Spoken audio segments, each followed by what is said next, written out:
ناظرین، ذوالقرنین تاریخ کی ایک انتہائی اہم اور پراسرار ترین شخصیت ہیں۔ ایک بادشاہ ہونے کے ساتھ ساتھ قرآن مجید فرقان حمید میں ان کا ذکر انتہائی غیر معمولی شخصیت کے طور پر بیان ہوتا ہے۔ اللہ سبحانہ و تعالیٰ نے انہیں ایک عظیم سلطنت عطا کی تھی اور ایک خاص قوم سے ان کا سامنا کروایا جسے یاجوج ماجوج کے نام سے جانا جاتا ہے، اور اس قوم کا قرب قیامت میں ایک بار پھر سے نکلنا قیامت کی ایک انتہائی اہم ترین نشانیوں میں سے ایک ہے۔ ناظرین، آج کے دور میں کچھ مذہبی اسکالرز نے ان کے نام سے انٹر گلیکٹک ٹریول یعنی آسمانوں میں ان کے سفر کو ثابت کر دیا ہے، جو کہ ایک بہت بڑا جھوٹ اور اسلامی تعلیمات کو نہ سمجھنے کا نتیجہ ہے۔ جناب ذوالقرنین کا ذکر قرآن مجید فرقان حمید کی سورہ مبارکہ کاف میں آیا ہے۔ سورہ مبارکہ کاف کی آیت 83 سے لے کر 98 تک ان کے سفر کا حال بیان ہوتا ہے، جو کہ انہوں نے ایک مشرق کی طرف، ایک مغرب کی طرف اور ایک شمال کی طرف کیا، جہاں پر انہوں نے یاجوج ماجوج کے خلاف ایک دیوار بنائی۔ سورہ مبارکہ کاف کی یہ آیات اس وقت نازل ہوئیں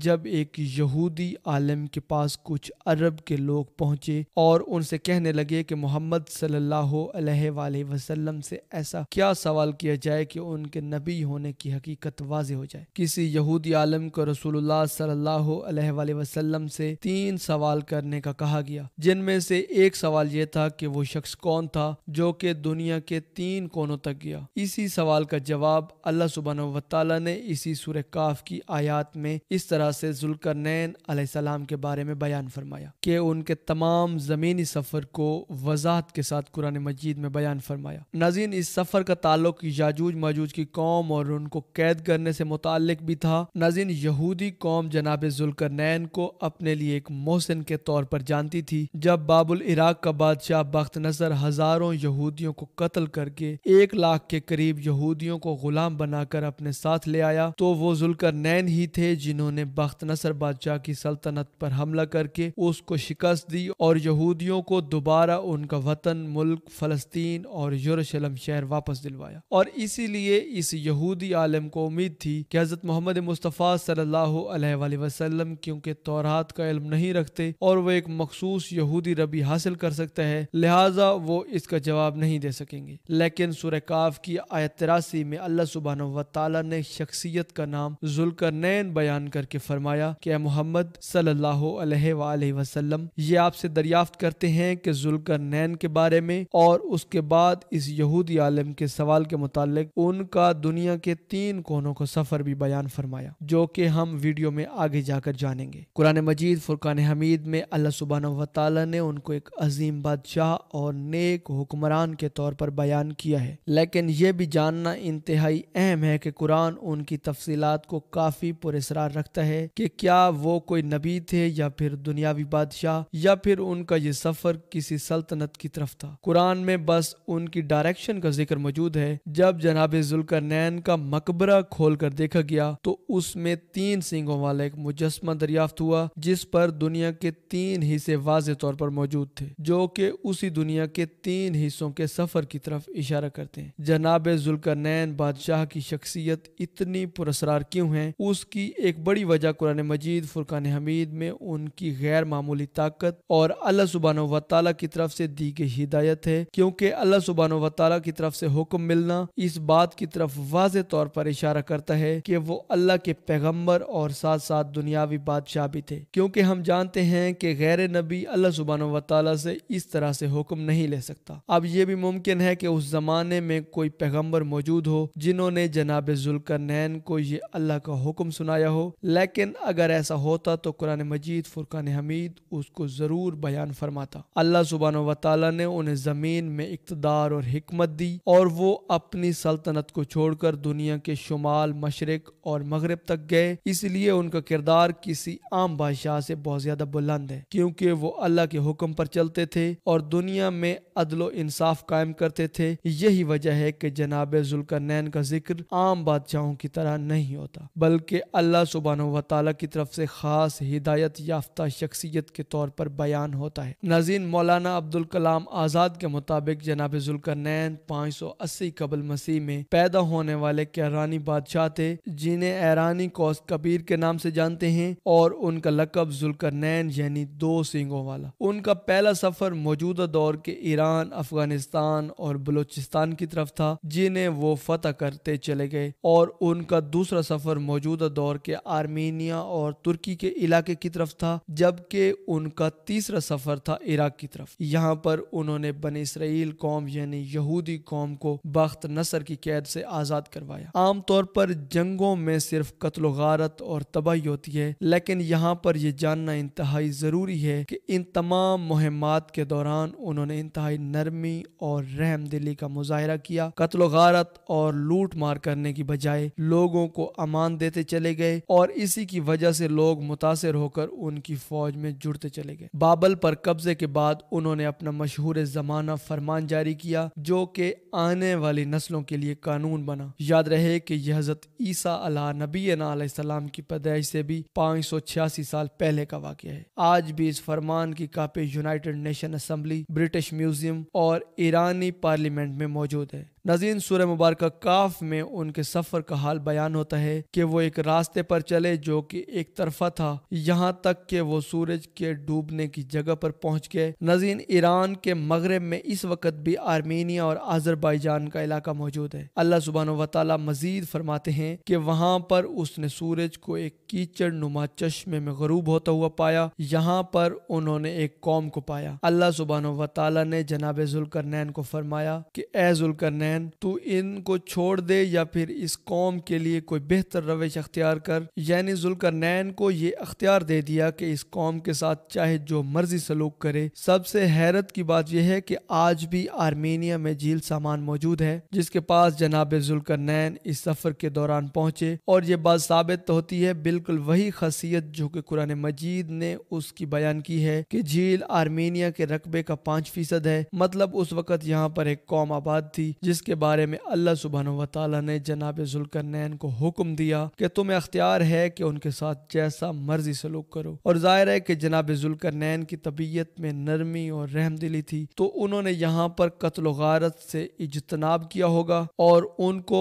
ان کے حال پر چھوڑ دیا ہوگا۔ اس کے بعد قرآن مجید فرقان حمید بیان کرتا ہے کہ وہ سورج نکلنے کی جگہ تک پہنچا اور اسے یہاں پر ایک ایسی قوم کی طرف نکلتا پایا کہ ہم نے اس کے لیے اس میں کوئی اوٹ نہیں بنائی تھی۔ یعنی اب کے بار آرمینیا سے مشرق کی طرف کا سفر تھا، جو کہ بنتا ہے موجودہ دور کا آذربائیجان، جہاں پر بارشیں نہ ہونے کی وجہ سے یہ زیادہ تر علاقہ خشک ہے۔ اس کے شمال میں داغستان ملک کا علاقہ شروع ہو جاتا ہے اور اسی کے مشرق میں بحر خضر یعنی کیچپینسی ہے۔ یہ وہی علاقہ ہے جہاں پر جناب ذوالقرنین نے یاجوج ماجوج کی قوم کو پایا اور ان کو روکنے کے لیے یہاں پر بند بنایا، کیونکہ وہ اپنے آس پاس کے علاقوں میں تباہی مچا کر ان لوگوں کو پریشان کیا کرتے تھے۔ اور قرآن مجید فرقان حمید اس بارے میں اشارہ دیتے ہوئے فرماتا ہے کہ وہ 2 پہاڑوں کے درمیان پہنچا اور یہاں پر ایسی قوم کو پایا جو کہ بات سمجھنے کے قریب نہ تھی۔ یعنی 2 پہاڑوں کے درمیان موجود ایک قوم جو کہ اونچائی کی جگہ پر موجود تھی۔ اور حیرت کی بات تو یہ ہے کہ آج بھی اسی دربند کے علاقے میں ایک قلعہ موجود ہے جو کہ اسی قوم سے منسوب ہے۔ اسی قلعے پر آج بھی وہ دیوار موجود ہے،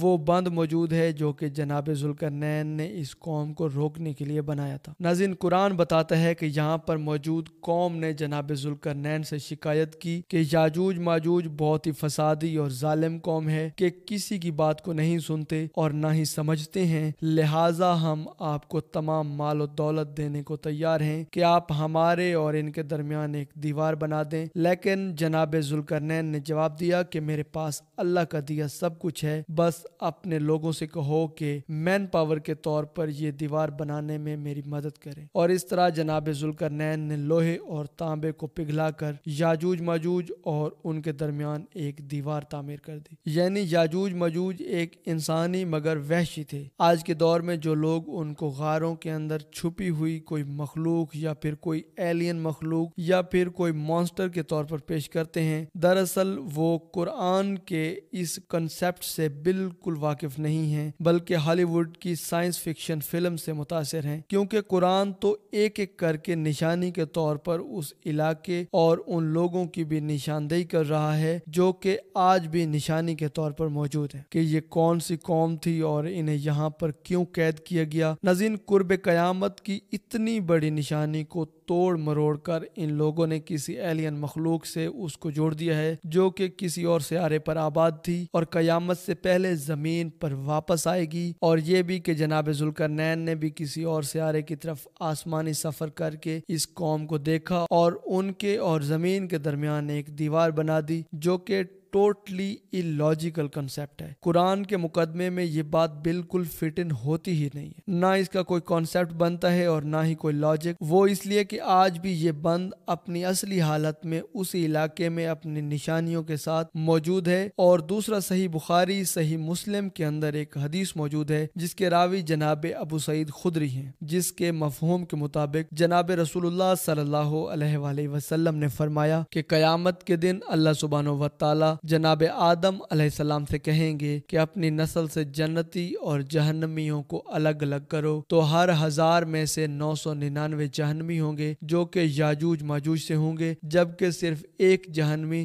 رسول اللہ صلی اللہ علیہ وآلہ وسلم کی امت سے ہوگا۔ ابھی صحیح حدیث مبارکہ کے بعد تو اس بحث کی گنجائش ہی ختم ہو جاتی ہے کہ وہ یاجوج ماجوج حضرت آدم علیہ السلام کی اولاد سے ہیں، یعنی انسان ہی ہیں، ان کا حساب کتاب بھی باقی انسانوں کے ساتھ ہی قیامت کے دن ہوگا، لیکن قرآن ان کو خاص طور پر ایک گروہ کے طور پر بیان کرتا ہے جو کہ فسادی اور ایک جیسی آئیڈیالوجی کے ماننے والے ہیں، جبکہ دوسری طرف رسول اللہ صلی اللہ علیہ وآلہ وسلم کو اللہ کا رسول ماننے والی امت ہے۔ یہاں پر وہ آئیڈیالوجی علماء کرام کے مطابق دراصل یہودی قوم ہے۔ یاجوج ماجوج کی قوم حضرت نوح علیہ السلام کے تیسرے بیٹے یافس کی نسل سے ہے، اور ان کا یہ نام ان کے سردار یاجوج اور ماجوج کے نام پر رکھا گیا ہے، جنہیں ایران میں لوگ اشکناس کے نام سے بھی جانتے تھے۔ اشکناس ماجوج کا بھانجا تھا۔ ایک قوم کو کاف کی پہاڑیوں اور اس کے آس پاس موجود علاقوں کے علاوہ بحیرہ خضر کے پاس بھی موجود پایا گیا، یعنی کیچپینسی کے آس پاس، لہٰذا اس جگہ سے آ کر یہ جنوب کے تمام علاقوں پر حملہ کرتے، لوٹ مار، قتل و غارت کرتے اور لوگوں کو غلام بنا لیتے اور ان غلاموں سے کام کرواتے یا پھر ان کو آگے بیچ دیتے۔ یہ اپنے علاقے سے گزرنے والے لوگوں اور قافلوں سے زبردستی ٹیکس بھی لیا کرتے، اور جو یہ نہ دیتا اس کو یہ مار دیا کرتے تھے۔ یہ قوم خود کو قوم خضر بھی کہتی تھی اور اسی وجہ سے کیچپینسی کو بحیرہ خضر بھی کہا جاتا ہے۔ ان کا علاقہ مغربی روس سے لے کر موجودہ دور کے جرمنی تک تھا، اس لیے آس پاس کے موجودہ قومیں ان سے پریشان تھی، اور اسی لیے جناب ذوالقرنین سے ان کی شکایت بھی کی تھی کہ ہمیں ان کے شر سے نجات دلوائیں، جو کہ آج بھی اپنی اصلی حالت میں لیکن کچھ مسمار ہو کر یہاں پر موجود ہیں۔ اس دیوار کو بنانے میں لوہے اور تانبے کا استعمال کیا گیا، سب سے زیادہ لوہا اور تانبا اس کے دروازوں پر استعمال کیا گیا، لیکن پتھروں کے ساتھ ان کے دیواروں کو اتنا اونچا بنایا گیا کہ یاجوج ماجوج کی قوم اس دیوار میں کوئی سوراخ نہ کر سکے، نہ اس کو توڑ سکے اور نہ اس پر چڑھ سکے اور نہ ہی اس کو کوئی نقصان پہنچا سکے، کیونکہ اس دیوار کے ساتھ موجود قلعے کی اونچائی پر ہمیشہ تیر انداز اس کو بچانے کے لیے اور ان لوگوں پر حملہ کرنے کے لیے تعینات رہتے۔ ناظرین، دیوار چین کے بعد یہ دنیا کی دوسری بڑی دفاعی دیوار ہے یا پھر بند ہے۔ اس دیوار کے بعد آرمینیا اور آذربائیجان کا تمام علاقہ جناب ذوالقرنین کی سلطنت میں شامل ہو گیا، اور یاجوج ماجوج اس دیوار کے پار تک محدود ہو کر رہ گئے۔ وقت کے ساتھ ساتھ آہستہ آہستہ یہ بند مسمار ہوتا گیا اور یہ قوم ہزاروں کی تعداد میں دنیا میں موجود ہے۔ ناظرین، مفہوم ہے کہ رسول اللہ صلی اللہ علیہ وآلہ وسلم نے فرمایا کہ آج یاجوج ماجوج کی دیوار کے اندر اتنا بڑا سوراخ ہو چکا ہے، یہ کہہ کر آپ نے اپنے انگوٹھے اور برابر والی انگلی سے اتنا بڑا حلقہ بنایا اور فرمایا کہ عرب کے لوگوں کے لیے فتنے کا آغاز ہو گیا ہے، یعنی دربند کا وہ قلعہ یا پھر وہ دیوار مسمار ہو گئی ہے اور اس کا راستہ یاجوج ماجوج کے لیے کھل گیا ہے، اور یہ بھی کہ یہ قوم عرب کے لوگوں کے لیے خاص طور پر فتنہ ہوگی۔ رسول اللہ صلی اللہ علیہ وآلہ وسلم کے دور میں یہ قوم بحیرہ خضر کے آس پاس کے علاقوں میں پھیل گئی۔ ناظرین، تاریخ میں قسطنطنیہ کے ایک بادشاہ کے ایک وزیر افزائی کا ذکر ملتا ہے جو کہ یہ جاننا چاہتا تھا کہ بنی اسرائیل کے 12 قبیلوں میں سے کسی ایک کی بھی سلطنت دوبارہ دنیا میں کہیں قائم ہوئی یا نہیں۔ سال 944 کے اندر اس کے ایک سفیر نے بتایا کہ قسطنطنیہ یعنی موجودہ ترکی سے 15 دن کے سمندری سفر پر تجارت بھی کرتے ہیں اور یہ بہت ہی طاقتور قوم ہے اور اس کے آس پاس کے علاقوں پر حملہ بھی کرتے رہتے ہیں۔ اس نے خضر قبیلے کے بادشاہ کو خط لکھا اور اس نے پوچھا کہ وہ قوم بنی اسرائیل کے کس قبیلے سے تعلق رکھتے ہیں۔ جواب میں خضر قوم کے بادشاہ نے جواب دیا کہ کسی بھی قبیلے سے نہیں، بلکہ ان کی نسل نوح علیہ السلام کے بیٹے یافس اور اس کے بعد تک آگے بڑھی جو کہ ترکوں کے بھی باپ کہلاتے ہیں۔ اس کا کہنا تھا کہ ہماری قوم میں ایک بادشاہ بولان تھا جس نے کفر کے نظام سے تنگ آ کر اپنی قوم سمیت یہودیت اختیار کر لی۔ یہ بہت ہی حیران کن بات تھی کیونکہ یہودیت ایسا مذہب ہے جس کو اختیار نہیں کیا جا سکتا کیونکہ یہودی کی اولاد ہی یہودی ہوتی ہے۔ ناظرین، یہ بنی اسرائیل جو آج موجود ہے، اگر آپ غور کریں تو یہ اشکنازی جیوز سفید فام ہیں جبکہ اصل یہودی گندمی رنگت کے ہیں کیونکہ یہ اشکنازی جیوز دراصل اسی بادشاہ بولان کی نسل سے ہیں جو کہ اصل یہودی نہیں ہیں بلکہ پوری یہودیت پر قبضہ کر چکے ہیں، اور رسول اللہ صلی اللہ علیہ وآلہ وسلم کے فرمان کے مطابق یہ عربوں کے لیے فتنہ بن کر اپنے آس پاس موجود تمام عرب ریاستوں کو ایک ایک کر کے ختم کر رہے ہیں، جبکہ اصل یہودی پوری دنیا میں اپنی سزا کی وجہ سے دربدر ہیں اور اصل یہودی ان پر آواز بھی نہیں اٹھا سکتے۔ لیکن آپ نے اکثر دیکھا ہوگا کہ اصل بنی اسرائیل کے لوگ یا پھر یہودی فلسطین میں ہونے والے جو اس ظلم کے خلاف جتنا بھی ان کو موقع ملتا ہے آواز اٹھاتے رہتے ہیں۔ اس لیے ان اشکنازی جیوز نے خود کے لیے ایک الگ ریاست اسرائیل کو قائم کیا، جبکہ اللہ نے اپنے وعدے کے مطابق اس بنی اسرائیل قوم کو دوبارہ حکومت عطا نہیں کی، جیسا کہ بار بار انہیں حکومت دے کر اپنی لاڈلی قوم بنا کر آزمایا، لیکن ہر بار انہوں نے اللہ کے حکم کی نافرمانی کی۔ لہذا آخرکار بنی اسرائیل قوم کو یہ سزا ملی کہ ان سے لاڈلی امت کا ٹائٹل چھین کر یہ حکومت عربوں کو دے دی گئی، جیسا کہ قرآن مجید فرقان حمید کی سورہ انبیاء کی آیت 95 میں بیان ہوتا ہے کہ جس بستی کو ہم نے ہلاک کر دیا اس پر لازم ہے کہ وہاں کے لوگ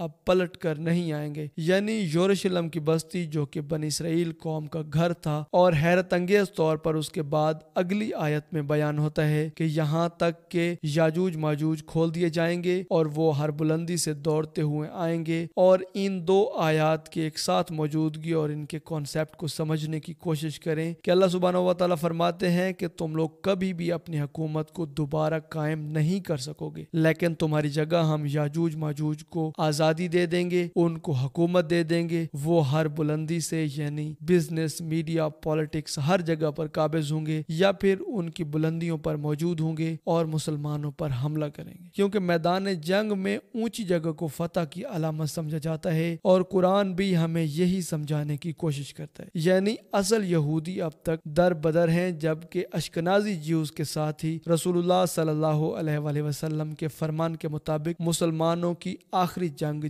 ہرمجدون ابھی ہونا باقی ہے، اور قیامت کے دن اشکنازی جیوز کی نسل اتنی بڑھ جائے گی کہ ان میں سے 99 جہنمی جبکہ ایک رسول اللہ صلی اللہ علیہ وآلہ وسلم کی امت کا شخص جہنم میں جائے گا۔ اور یہ قوم آج بھی مذہبی، نفسیاتی، جنگی، سفارتی ہر طرح سے لوگوں کے ایمان پر ہر طرف سے حملہ آور ہے اور اپنے مسیح دجال کے انتظار میں ہے، جس کے ساتھ ہی ساتھی کے طور پر موجود ہوں گے اور اس کی مدد کریں گے، اور یہ سب کچھ ایک کے بعد ایک مسلسل احادیث سے ثابت ہے۔ ناظرین، دجال کہاں موجود ہے اور کس صحابی رسول صلی اللہ علیہ وآلہ وسلم نے اس سے ملاقات کی تھی؟ دجال نے دنیا کے بارے میں کیا سوالات کیے تھے اور کیا کہا تھا کہ وہ کب آئے گا؟ صحابی رسول صلی اللہ علیہ وآلہ وسلم نے دجال کو کس شکل میں دیکھا اور اس کے ساتھ کون تھا؟ یہی ہماری آج کی ویڈیو کا عنوان ہوگا، اور آج ہم آپ کو دجال اور صحابی رسول صلی اللہ علیہ وآلہ وسلم کی ملاقات کا سچا اور انتہائی حیرت انگیز واقعہ سنائیں گے۔ ناظرین، حضرت فاطمہ بنت قیس رضی اللہ تعالی عنہا بیان کرتی ہیں کہ میں نے رسول اللہ صلی اللہ علیہ وآلہ وسلم کے منادی کو سنا کہ وہ اعلان کر رہا تھا الصلاۃ جامعہ۔ میں نماز کے لیے نکلی اور رسول اللہ صلی اللہ علیہ وآلہ وسلم کے ساتھ مردوں کے پیچھے عورتوں کی صف اول میں ظہر کی نماز ادا کی۔ آپ صلی اللہ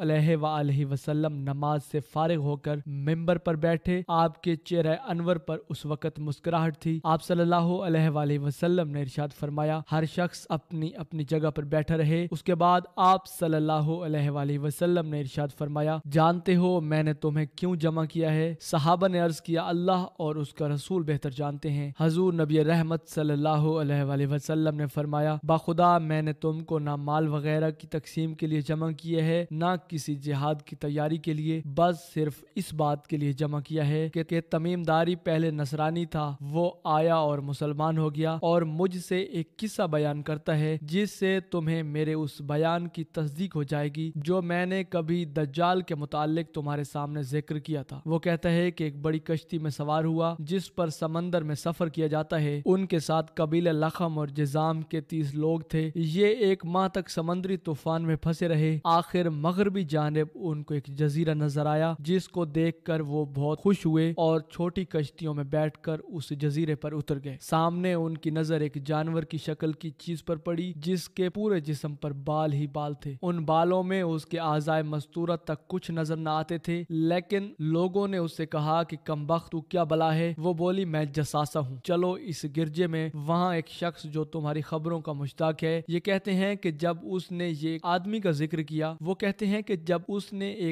ذکر کیا تو اب ہمیں ڈر لگا کہ کہیں وہ کوئی جن نہ ہو۔ ہم لپک کر گرجے میں پہنچے تو ہم نے ایک بڑا قوی ہیکل شخص دیکھا کہ اس سے پہلے ہم نے ویسا کوئی شخص نہیں دیکھا تھا۔ اس کے ہاتھ گردن سے ملا کر اور اس کے پیر گھٹنوں سے لے کر ٹخنوں تک لوہے کی زنجیروں سے نہایت مضبوطی سے جکڑے ہوئے تھے۔ ہم نے کہا تو کون ہے؟ وہ بولا تمہیں میرے بارے میں کچھ نہ کچھ پتہ لگ ہی گیا ہوگا، اب تم بتاؤ تم کون ہو؟ انہوں نے کہا ہم عرب کے باشندے ہیں، ہم ایک بڑی کشتی میں سفر کر رہے تھے، سمندر میں طوفان آیا اور ایک ماہ تک رہا، اس کے بعد ہم اس جزیرے میں آئے تو یہاں ہمیں ایک جانور ملا جس کے تمام جسم پر بال تھے۔ اس نے کہا میں جساسہ ہوں، چلو اس شخص کی طرف چلو جو گرجے میں ہے، اس لیے ہم جلدی جلدی تیرے پاس آ گئے۔ ناظرین کہا جاتا ہے کہ وہ جساسہ دجال کی بیوی یا لونڈیا ہے۔ اس نے مجھے کہا کہ یہ بتاؤ کہ کھجوروں میں پھل آتا ہے یا نہیں؟ ہم نے کہا ہاں آتا ہے۔ اس نے کہا وہ وقت قریب ہے جب اس میں پھل نہ آئے۔ پھر اس نے پوچھا کہ بحیرہ تبریہ کے متعلق بتاؤ، اس میں پانی ہے یا نہیں؟ ہم نے کہا بہت ہے۔ اس نے کہا وہ زمانہ قریب ہے جب اس میں پانی نہ رہے گا۔ پھر اس نے پوچھا زوائر کے چشمے کے متعلق بتاؤ، اس میں پانی ہے یا نہیں، اور اس بستی والے اپنے کھیتوں کو اس کا پانی دیتے ہیں یا نہیں؟ ہم نے کہا اس میں بہت پانی ہے اور بستی والے اس کے پانی سے اپنے کھیتوں کو سیراب کرتے ہیں۔ پھر اس نے کہا اچھا نبی الامین کا کچھ حال سناؤ۔ ہم نے کہا وہ مکہ سے ہجرت کر کے مدینہ تشریف لے آئے ہیں۔ اس نے پوچھا کہ عرب کے لوگوں نے ان کے ساتھ جنگ کی ہے؟ ہم نے کہا ہاں۔ اس نے پوچھا اچھا پھر کیا نتیجہ رہا؟ ہم نے بتایا کہ وہ اپنے گرد و نواح پر تو غالب آ چکے ہیں اور لوگ ان کی اطاعت قبول کر چکے ہیں۔ اس نے کہا سن لو کہ ان کے حق میں یہی بہتر تھا کہ ان کی اطاعت کر لیں، اور اب میں تمہیں اپنے متعلق بتاتا ہوں، میں مسیح دجال ہوں اور وہ وقت قریب ہے جب مجھ کو یہاں سے نکلنے کی اجازت مل جائے گی، میں باہر نکل کر تمام زمین میں گھوم جاؤں گا اور 40 دن کے اندر اندر کوئی بستی ایسی نہ رہ جائے گی جس میں داخل نہ ہو جاؤں بجز مکہ اور طیبہ کے، ان دونوں مقامات میں داخلہ ممنوع ہوگا۔ جب ان دونوں میں سے کسی بستی میں داخل ہونے کا ارادہ کروں گا تو اس وقت ایک فرشتہ ہاتھ میں ان کی تلوار لیے سامنے آ کر مجھے داخل ہونے سے روک دے گا، اور ان مقامات کے لیے جتنے راستے ہیں ان سب پر فرشتے ہوں گے جو ان مقامات کی حفاظت کر رہے ہوں گے۔ ناظرین حضرت فاطمہ بنت قیس رضی اللہ تعالی عنہا ارشاد فرماتی ہیں کہ اس کے بعد رسول کائنات امام الانبیاء جناب محمد رسول اللہ صلی اللہ